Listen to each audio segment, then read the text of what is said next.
Hi, everyone. Good morning. So my name is Raghav. I'm the founder of the Startup Club. And every month we have this networking session where we just come in and spend a few minutes just to introduce ourselves to the community, and other people do the same. And we get to have a bunch of like interesting perspectives from different people. So that's what this is. Every month we have this. And I'm not sure if some of you have joined earlier, but let me just provide the context as to how this goes. So what we'll do is like we'll go around and then offer like 2 to 3 minutes per person where they will just introduce themselves, talk about like what they're doing and what makes them want to join this session, and what kind of connections they're looking for. And if at the end we'll have more time, we can ask each other questions about some things that you said you work on. So that's how this goes. So let me go first so that like you guys know what it is, what I'm talking about. So my name is Raghav. I'm from Chennai, and I recently quit my job. I mean, it's not recent anymore because like I quit in December last year, and I was working as a business analyst before this, but I quit with the intention of like starting up my own company. And it's been like 6 months since I started my own company. And my startup is a tech product startup, and we're working on 4 different products. I'll share the link to my company profile in the chat. But basically, we're working on some independent products. These are like ambitious products. One of the biggest products we're working on is basically a Twitter alternative.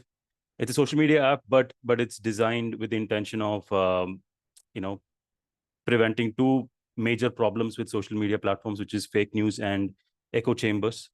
And we also have a lot of other things in play, but these are the two main problems we are attacking with our product. And we have a bunch of other products, networking products. And this is my second startup. My first startup is a non-profit startup that I started in 2018, and that is something that I'm using to help underprivileged children learn coding for free. So the startup club is something that I started last year as a recreational thing for me to meet new people, and it's been going on really well.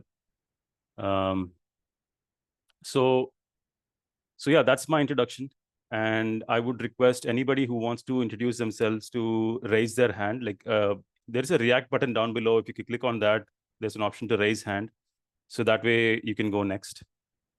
You can also, if nobody is speaking, if you can also like just unmute yourself and go ahead. Yeah, Satyan, please go ahead. And also, I would appreciate if you guys can also like turn on your cam so that like we can see you. So Satyan, yeah. Yeah, hi Raghav. Hi. The thing is, I'm sitting outside somewhere, so you'll not be able to visualize me. So Okay. basically, I have two startups. One is about environmental monitoring, where we do our environmental compliances that are required with the statutory requirement. And the second startup is about it's a tech-based compliance management solution where we give you all sorts of triggers and alerts for the industrial compliances to be required. And along with that, you can book your monitoring requirements. Like, now it's monsoon season, and most of us have fever. We get what do you say, stomach ache. All these issues come. So the main reason for that is the quality of water. And then we end up doing a blood test, but we don't do your water quality test. Like, you have a filter in your house. How effective is the filter? That you don't know. They never checked. So we give that platform that you can book your requirements, and then we will come to your place, collect the samples, analyze the reports, analyze it, report it to you as what is the quality that you are drinking, so that you are aware when the AMC is required once in a year. So if the equipment fails in 6 months, you don't know what is the situation like. So that we are basically based in Goa. So right now we are into Goan ecosystem.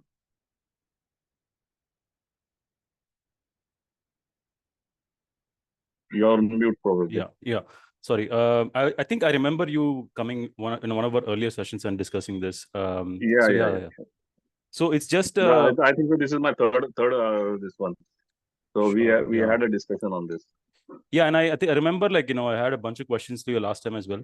But yeah, Yeah. so I think this time we have a fewer number of people. Maybe we can have a deeper discussion about your products. So thanks a lot, Satyan, for introducing yourself. Thanks. Who would like to go next?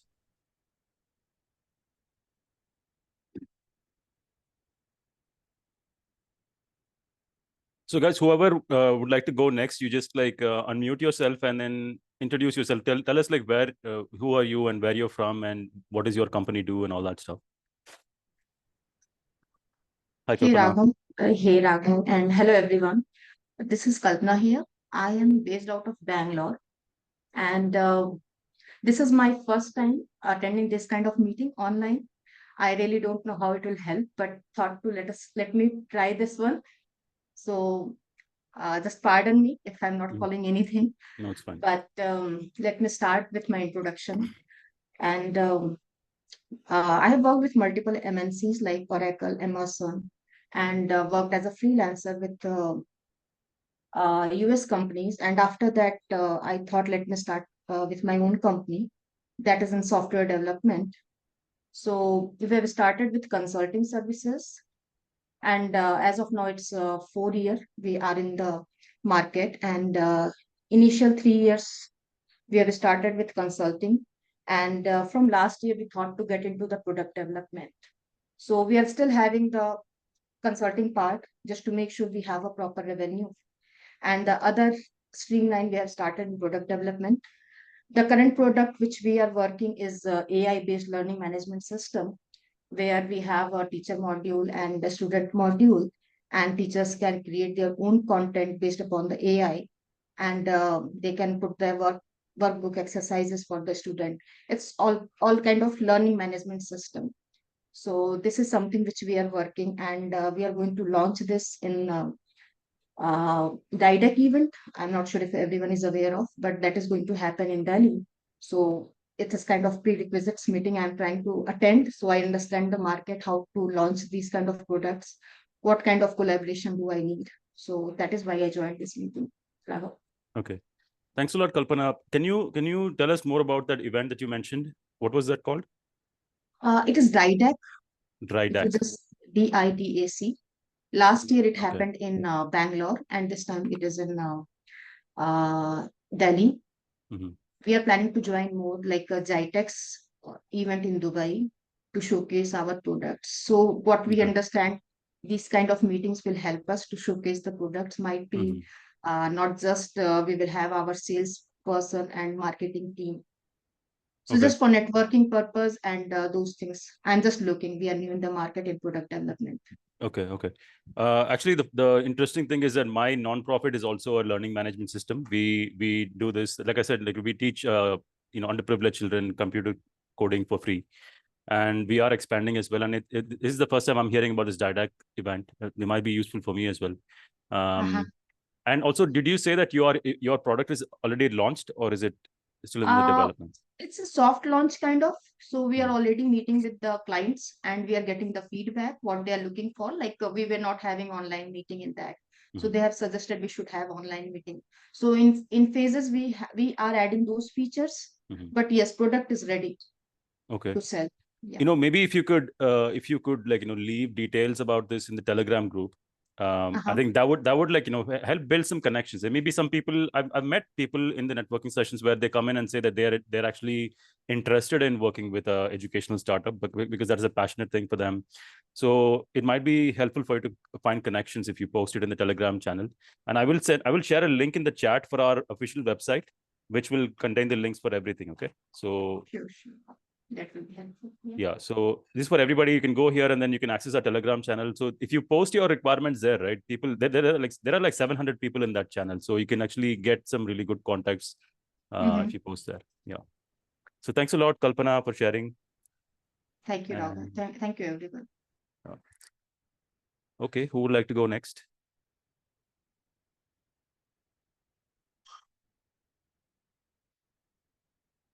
By the way, guys, don't be shy. Just, this is like it's a very informal session with like a few people. Hi, Shrey. Yeah. So can you hear me? Yes. So hi Raghav, my name is Shreya Agrawal. I have actually attended few of the meets before, like long 3-4 months back. So, I'll introduce myself. So, my name is Shreya Agarwal. I currently live in Hyderabad, and I am basically into electronics. I do a job at Nvidia, but I also do part-time electronics freelancing and like everything in electronics, basically PCB design, embedded systems, everything.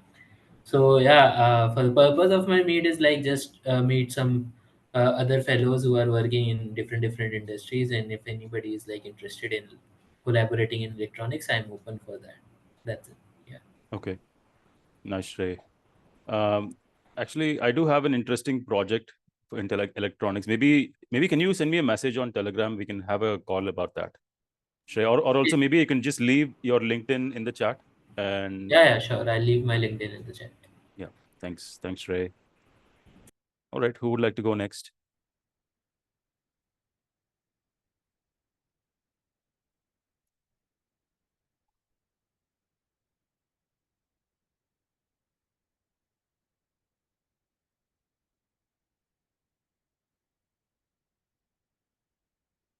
Hi, Bharatan. You're on mute. Sorry. I think, okay, fine. So, hi everyone. Myself Bharathan. From Chennai, founder of Primates Development Private Limited. We are a startup incubated in Crescent Innovation Center, Chennai, Vandalur. So, basically a tech company where we develop multiple solutions. We provide service to different companies. Also, we develop our own products. Some of the known companies we support is like Nokia. We support a few companies from Singapore as well, and we support some government agencies as well with their digital transformation journey, like Industry 4.0, basically, which covers web development, mobile application development, combination of IoT, AI, AR, VR. Depends on the problem statement. We develop solutions that is combination of this. We developed some products for a few clients in AI as well. So one of the few products that already we supplying in the market is smart lockers. Then we currently working on ID card system that's kind of gives you 3-axis tracking facility with more accuracy for indoor and outdoor tracking, along with access controls. And it's more like a IoT device that can be facilitating a lot of problem statements in different industries like healthcare, schools, industries. So it's my first time being part of this particular meetup. Looking forward to connect with different people who are either from same industry or different industry.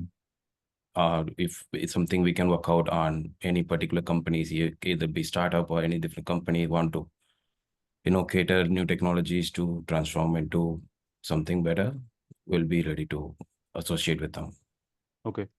Thanks a lot, Bharathan. Actually, I have a quick question for you. Like when you say that you're working with other companies to provide services for them, you're talking about consultancy services, right? You're talking about IT consultancy. We develop solutions for them. Yeah. So, and then you also said that you work on your own products. So how do you balance these two like together?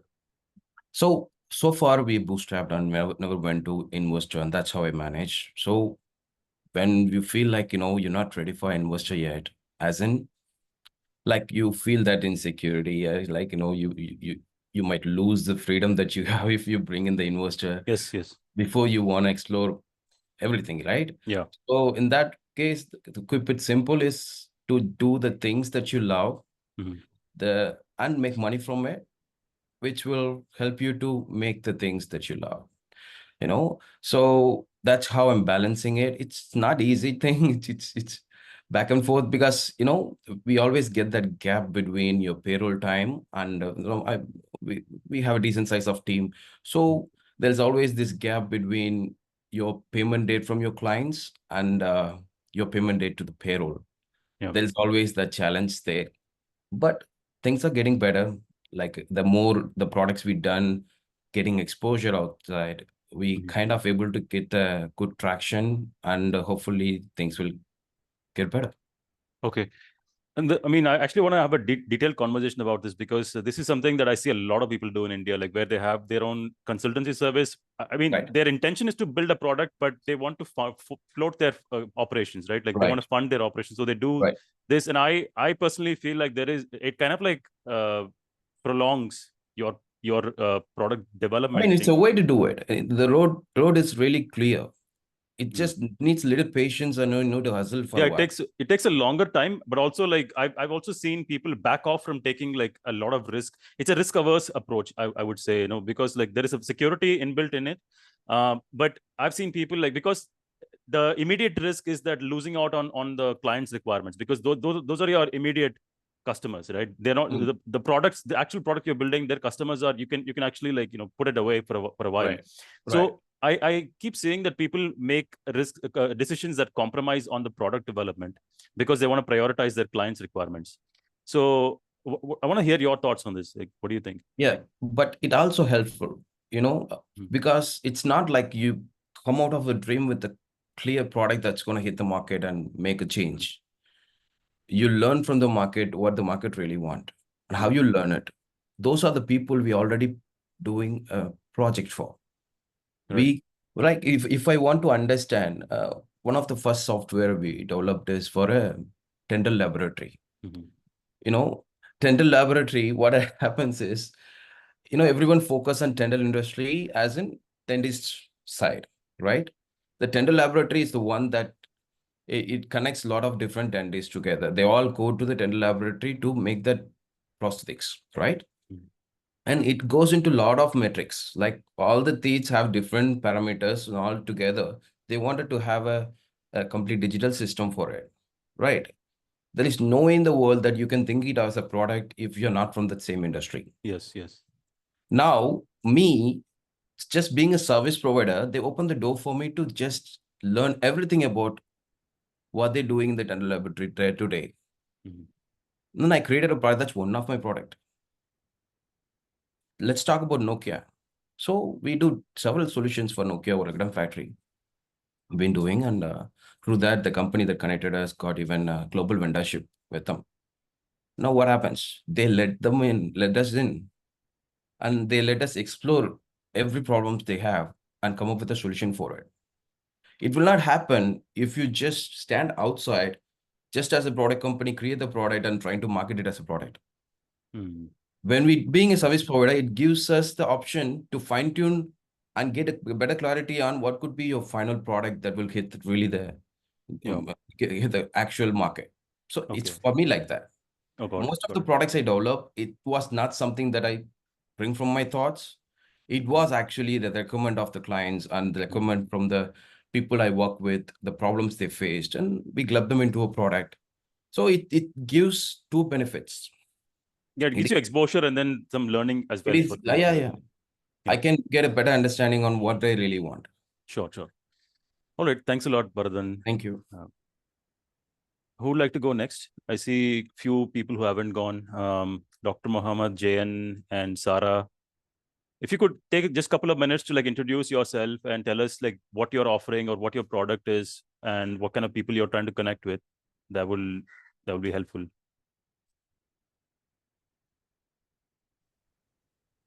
Hello. Hi. Thank you, Raghav. Is it okay if I don't switch on the camera? I mean, it's up to you. It's recommended. Because we right prefer now it, but sure. I won't be able to at the moment. Sure. So, Raghav, I am a counselor and a therapist, and I'm looking for to market my services into for wellness programs for employees, basically. Okay.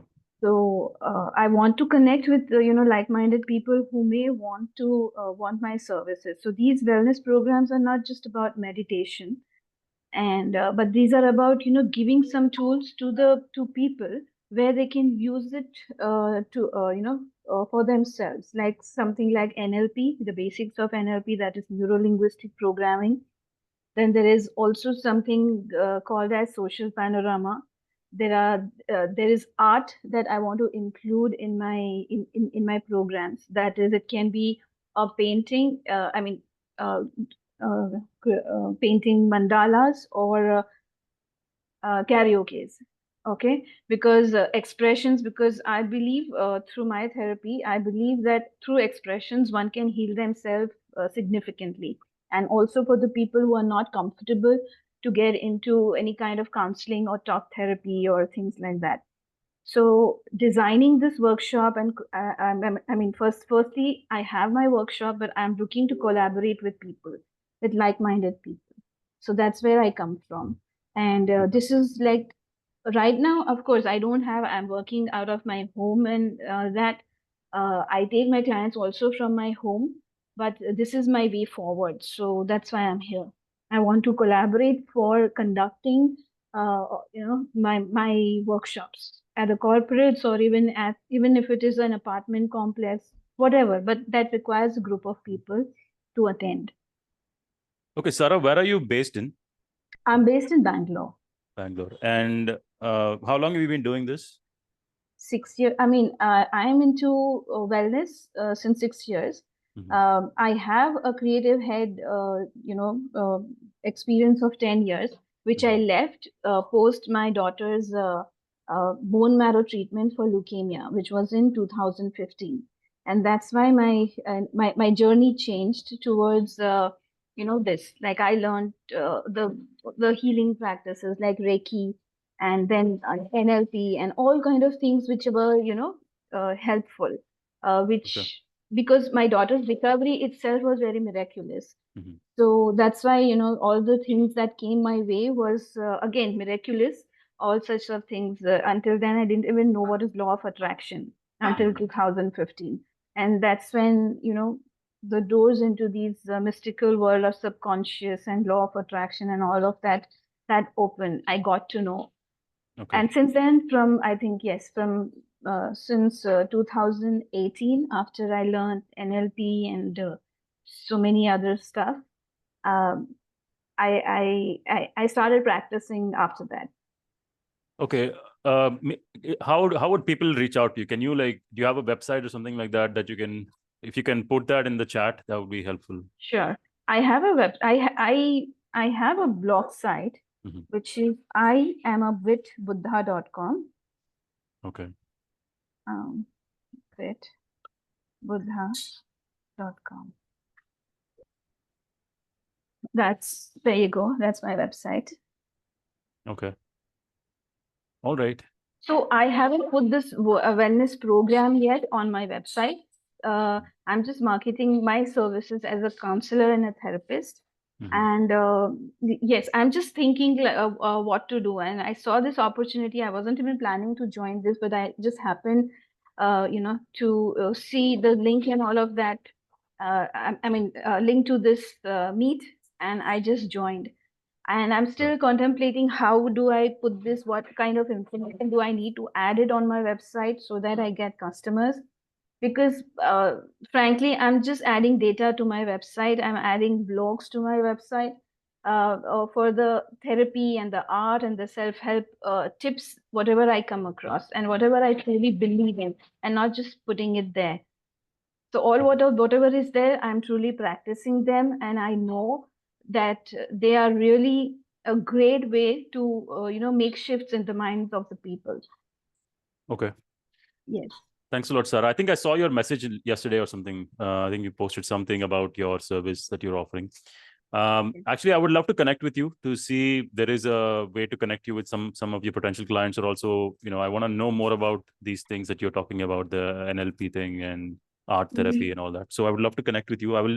Do you have a LinkedIn as well? If you can post your LinkedIn in the chat, that would be great as well.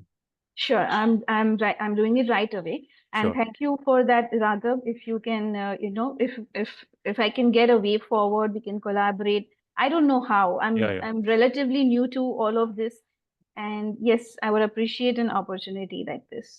Yeah, and just for all of you guys, I do offer a mentorship to people that do require, because I'm not at a stage where I can call myself a veteran entrepreneur or something. I've only been doing this for the past 7 years, something like this.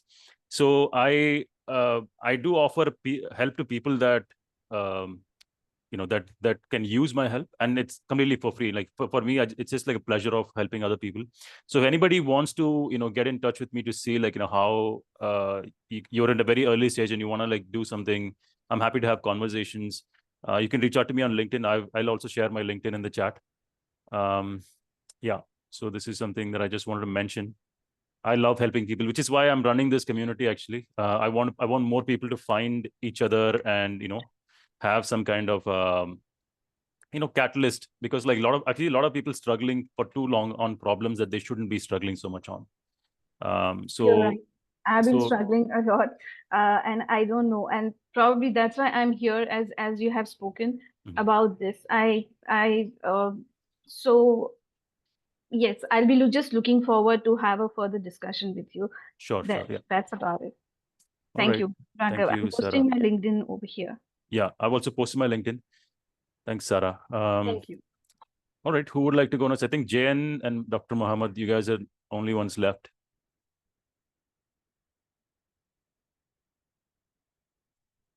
And yeah, Dr. Muhammad. Yeah, hello. Hi. Actually, I'm from Hosur. It's nearby Bangalore, I think so. Actually, I completed my college around 2021. I'm a physiotherapist. I'm running a clinic. So I'm just looking for an investor to wide up my business. But at the same time, the progress is going on. Like I've been in the meeting like 2-3 previous meetings. So I just want to meet some people who are like-minded, and the business ideas like which we are getting in physio as like. Okay, Mohammed, why don't you tell us a little bit more about the thing that you're looking investors for? Because like we actually have another event every month.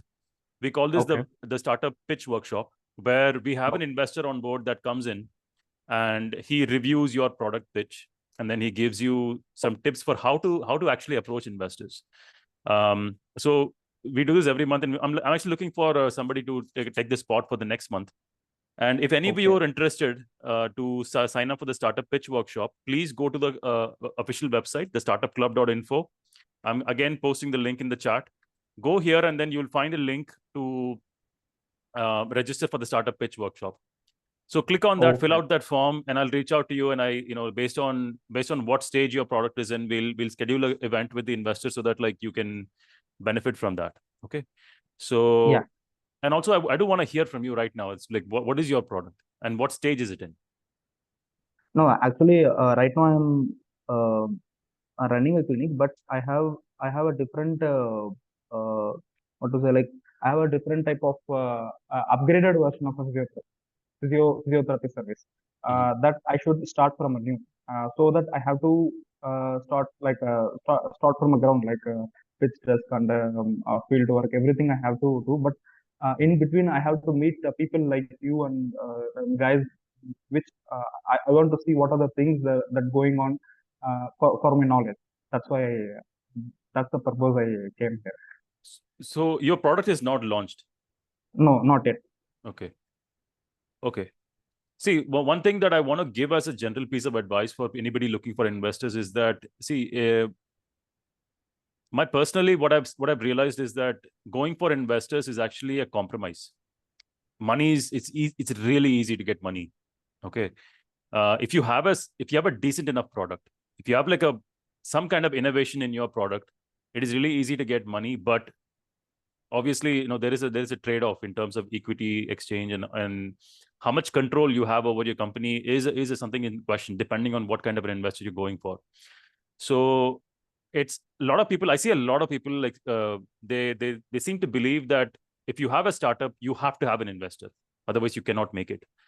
And I also see people who would benefit from getting an investor, but they choose to not do it because they don't want to, like dilute the equity. So I think that we need to have like a brainstorming session on like when to actually reach out for investors, right?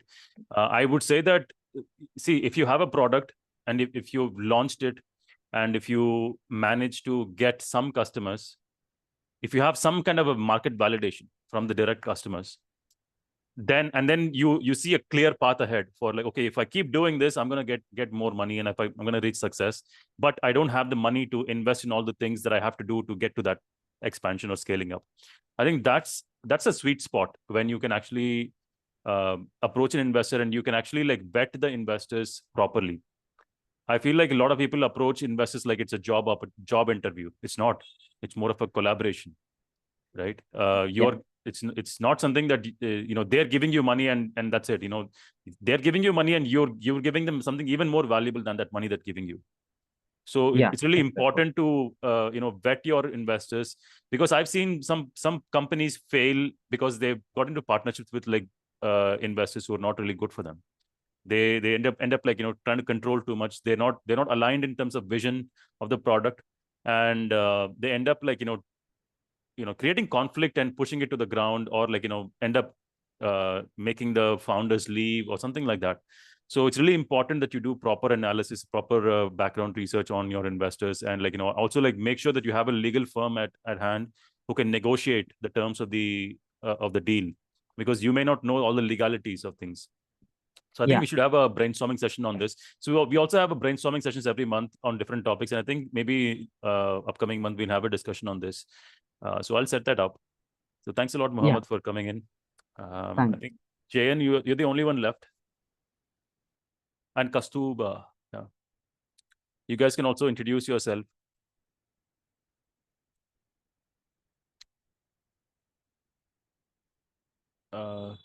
Kaustubh, would you like to go next?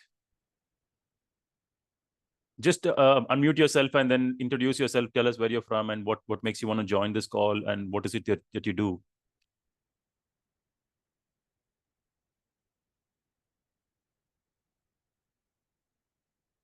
Okay, looks like neither of us are taking the offer. But in that meantime, maybe like I do want to ask Kalpana the same question that I asked to Bharathan. Regarding, I think, Kalpana, you were mentioning that you have a consultancy service, right? And you said that you're also developing product. What is your take on the compromise between like managing this consultancy, the priorities that come with it, and then the priorities that come with your product development? So Raghav, we have started with consulting. Okay, just to make sure we have proper revenue to feed our employees, and then in 3 years, we were stable in that field. Then we have started in product development. So we have our own product team and our own billable resources who are working for consulting. So we don't have much dependency on any of the team. But yes, some of them are shared resources, which we are managing in both. And again, managing those resources are struggle mainly for CEOs, COs, and CTOs. But I feel that's going well till now for us. The timelines and those things are challenging, but being as a startup, we need a good team, experienced people, and a lot of experience learning when we have started, especially the product thing, because consulting is very easy. You have to support them, whatever issues you are getting, whatever change request enhancements you are getting, it's fixed job. You can easily manage them. But the product development is not easy. You have to be self-driven. You need to know exactly what you are looking for, what is the customer need, what is the UX which will help you in future. Because as of now, I'm seeing like what we have designed is not very, what you can say, like not very interactive for the users, because they are looking for a very straightforward designing, right? The UX part. So that is kind of feedback we got from early leads. You can say the customers which we are looking for. Then what exactly they are looking more into the product, which we are not thinking about. So a lot of challenges are going on, but I feel that is all learning, and within an year, it takes time. It's not like 2 or 3 months if you're working in a product, right? So it's going on, and might be I didn't answer your question. What exactly you're looking for, Raghav? So see, I'm just like there are a lot of people in India who are Uh-huh. working in the IT sector, who want to get into the startup space. And I see a way too many people assume that the only way you can do that is with like, starting up a consultancy, getting some experience, building your team. And then you have like a, lesser risk of jumping into actual product development. And I've spoken to some of these people, and what happens is that eventually, right, they'll we had a very alternative perspective from Bharathan coming here, which I really appreciate that he offered a different perspective from what I've seen in the past. I see people often struggle to succeed in their product development because once you settle down into the consultancy space, right, it's really it's kind of like a jump if you're making to the product development fully, and a lot of the times that jump is necessary for you to fully Exactly. jump on board your product.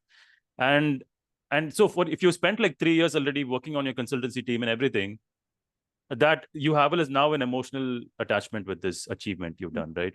So it becomes hard. And I see a lot of people like, they will get to the edge and then they will just say, you know what, it's too soon. I'm going to go back. And then I'm going to make the jump in a couple of years down the line or something like that. And it keeps going on like that. And so if you think about it, maybe if you started product development 2021, let's say that's when you started the consultancy thing, you may have failed a few times, but you would have learned from it and you jumped into the product development fully.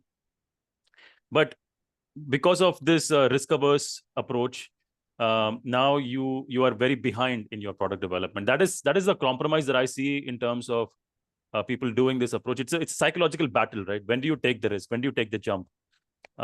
It's having its own pros and cons, what I feel, Raghav, right? Because you are starting as a product development company.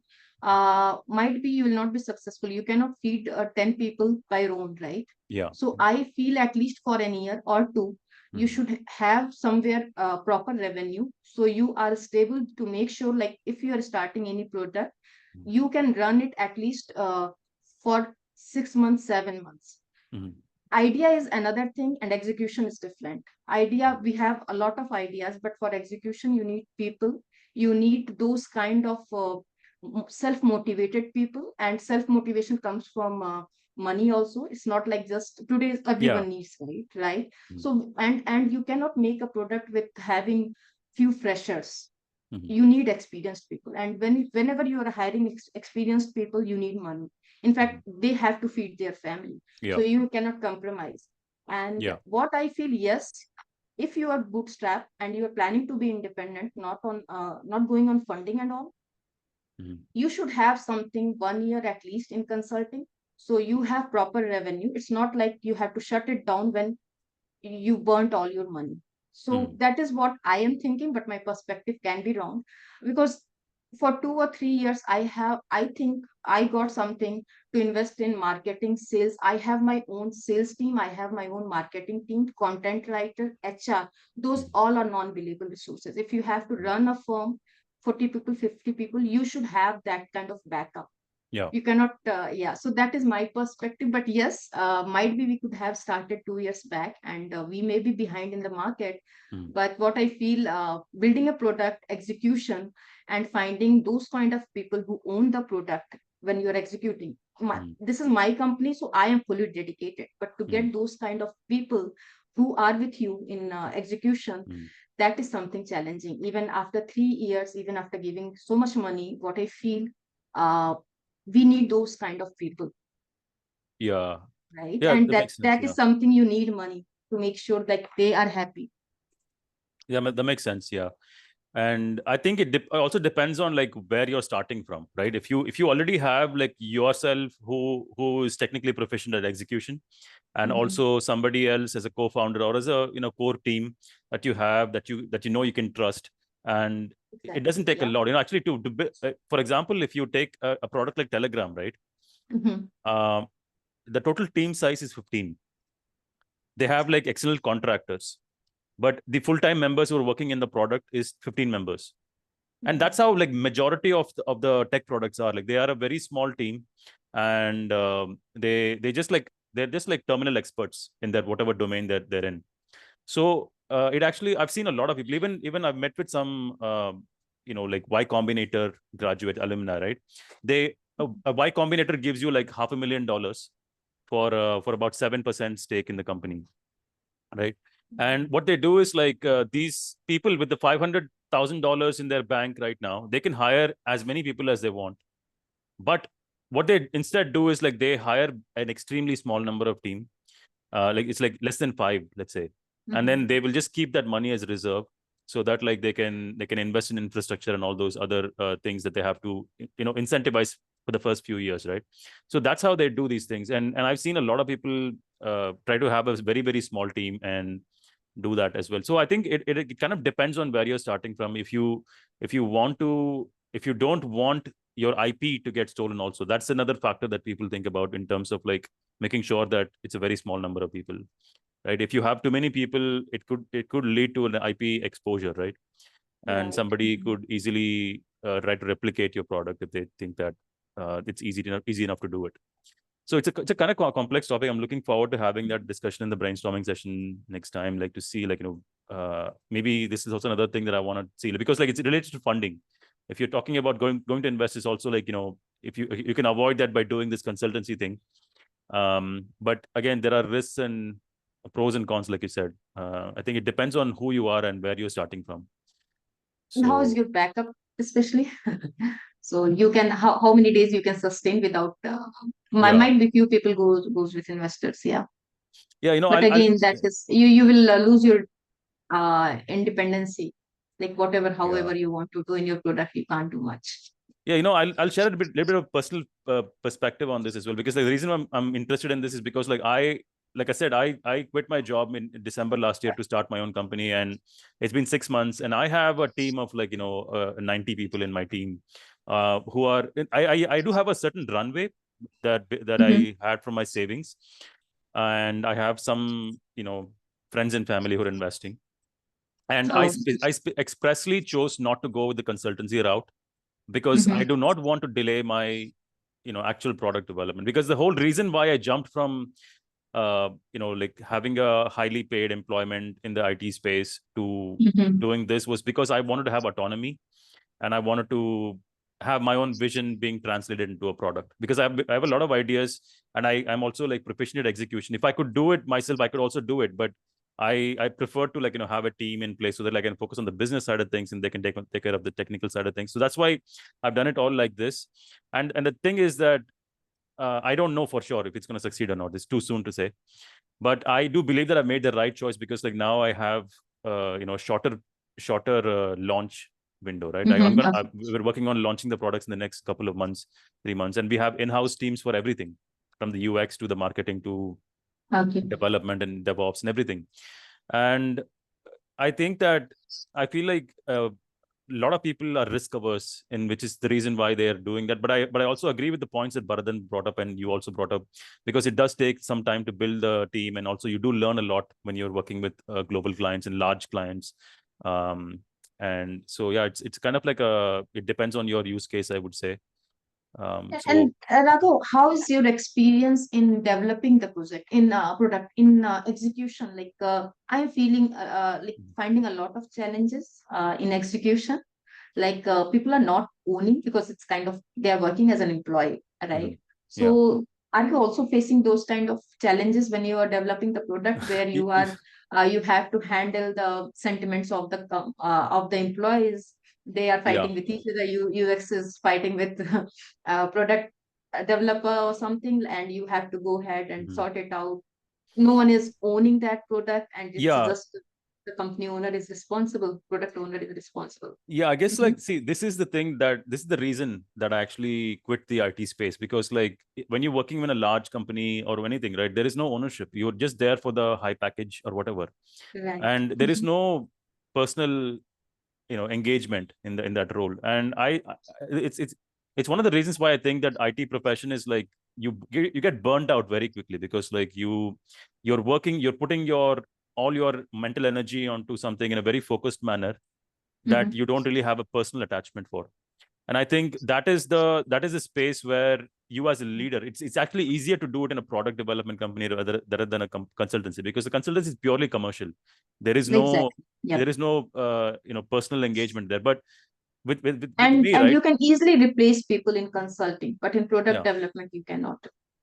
Yeah, I don't know That's about that it. because I haven't run a consultancy before. I don't know how these things work. I have worked in a consultancy like very early on, and they were also like, it's kind of hard to motivate unless you're working on novel ideas. When you're working on novel ideas, something that is like kind of revolutionary, groundbreaking, that is when you can actually attract people and then like get them motivated and passionate about the product.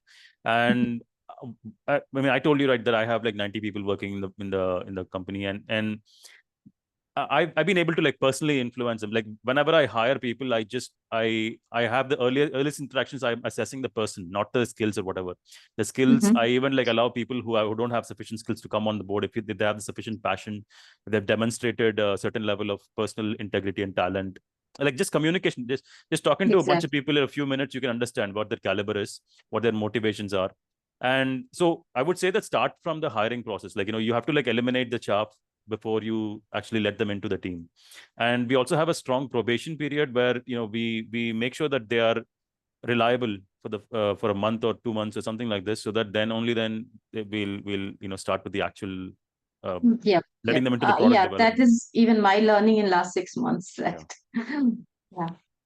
Yeah, so I think it's easier to motivate. Like, that's the role of you as a leader. Like if you're the leader of the company, you're like the sun, and Exactly. everything else is the planet. So you're powering the whole thing. If you're not doing a good job, your planets are not going to get the sunshine. That is how you should see it. So I mean, that's one of the reasons why I've stepped completely away from tech side of things. I don't even look at the code anymore. I let my leads handle that. So because like I want to manage the people, that is my role. My role is to make the people working. So I have a core leadership team. So we have a tiered leadership approach where we have a, I mean, it's kind of like odd to say, but like we have a tiered leadership on one side and then a flat structure on the other side where everybody's feeling free to speak up and share ideas. That is also another way for you to get engaged with the people, get the people engaged, because if they believe that they have a stake in like sharing ideas and they can influence the product thing and they can ask questions and all these things, that also is a way to engage them. Because one of the things that we do is that we have like frequent brainstorming sessions where they are given the opportunity to make executive decisions about things, so they can participate in the process. So this is another way where we get them engaged. Again, if you're doing this in a team where people are feeling like they're just coming in for the money, you'll probably like drive them away with this, because they're not going to feel Yeah, it. exactly. Yep. But that's the thing, if you are doing that and people are joining in and they're pitching in, that's how you know that they're actually in it. So it's also a way for you to like filter out people who are not really good for the long term. But again, ultimately, I would say that you also should have a very strong incentive program. If you're having fixed salaries, I would say that introduce a bonus program where like the people who are contributing are incentivized. That's how you show in the professional world. If you want We are already doing that, Yeah. but again, I think we should hire only passionate people, especially in product development.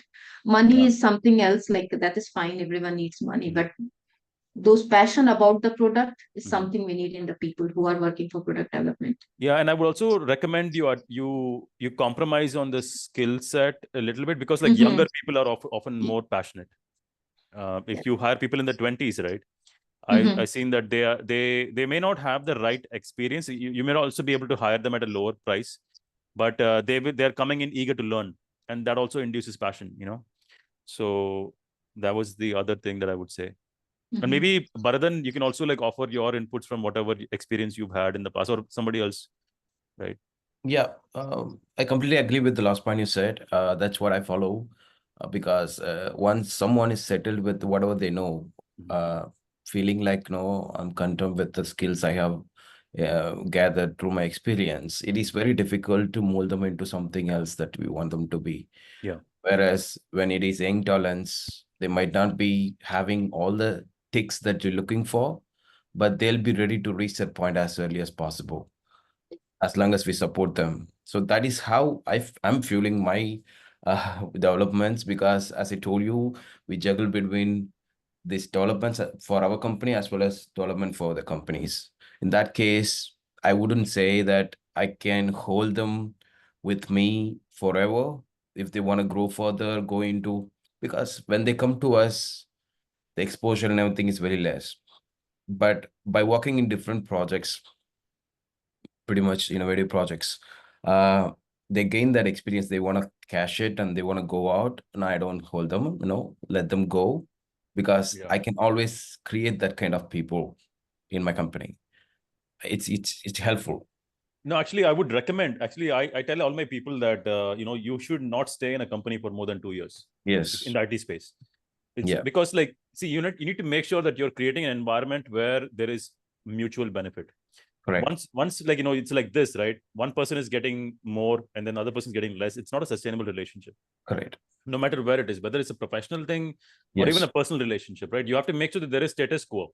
Even though you're an employee to me, I want you to, feel as privileged to work with me as I am feeling with you. Yes. So, even for a company, right? Like if you constantly are rotating employees, then you need to have proper standard operating procedures. Exactly. So it helps you build that when you're constantly rotating people. All right. And also it's helpful for them because when they learn and they, if they're coming in as a junior developer and you're paying them, let's say like 30,000 rupees per month or something.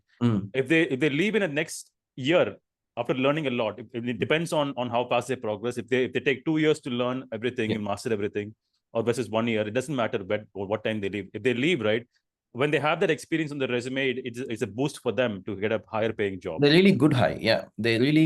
It's really, for example, if they're coming to us, we ask one of their personal reasons for pursuing this career and all these things, the problems, whatever they're saying, that this is what I want to shout out, personal debts or all the things. If you see them in 2 years down the line, they're solving it already. Yeah. And it's happening more frequently. Yeah. And I think it's a bit challenging because it's not like we pushing them away, but it naturally happens. It's like once they mature, they want to pursue that to get the more benefits. And we are comfortable with that because the transitions is not affecting the company much. But still, when we also do the product development and things, we want to also give the same environment they're looking for in our company itself to sustain for a few more years, to maybe become one of the pillars in the future for the expansions and things. That also we look for, right? Exactly. Yeah. I mean, this is something that you can control. Like, because exactly. It's up to them. It's up to them.